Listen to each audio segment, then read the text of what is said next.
Le gouvernement de la République a présenté les performances des finances publiées et réalisées l'année 2022 et les priorités de l'année en cours. 125% de taux de réalisation, une première au-delà du contexte économique difficile. Entre-temps, les régies financières dans la Direction générale des impôts ont signé un nouveau contrat de performance avec le ministère des Finances.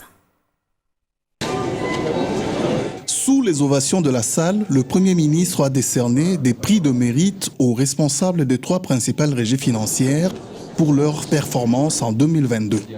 Le bronze à la DGRAD pour avoir atteint 84% d'assignation, de l'argent à la DGDA qui a réalisé 104% et de l'or à la DGI avec 158% et déclaré championne de la mobilisation de recettes pour 2 années de suite.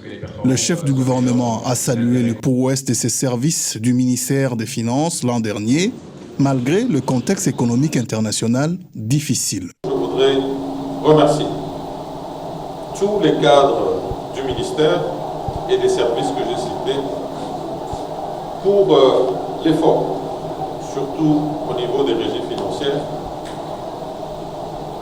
fourni tout au long de l'année 2022. Une performance réelle basée sur un leadership motivé à bâtir une économie forte, a indiqué le ministre des Finances, qui a appelé à la cohésion du groupe de services sous sa tutelle pour la maximisation des ressources essentielles pour les priorités de l'exercice 2023.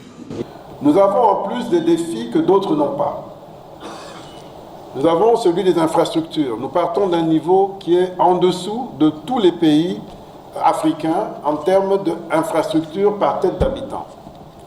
Nous avons celui de la guerre qui nous est imposé.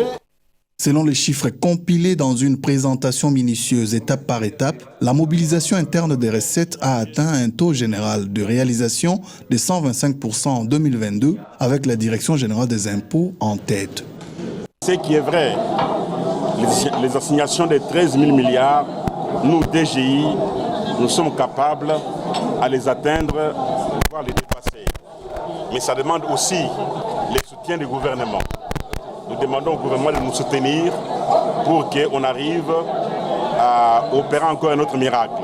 Dans le cadre du budget 2023, la DGI entend rééditer l'exploit grâce notamment aux réformes fiscales attendues, dont l'introduction de la facture normalisée de la TVA, le recouvrement de l'impôt professionnel sur les rémunérations à tous les niveaux, la digitalisation du processus fiscal et l'intensification du recouvrement forcé du solde débiteur.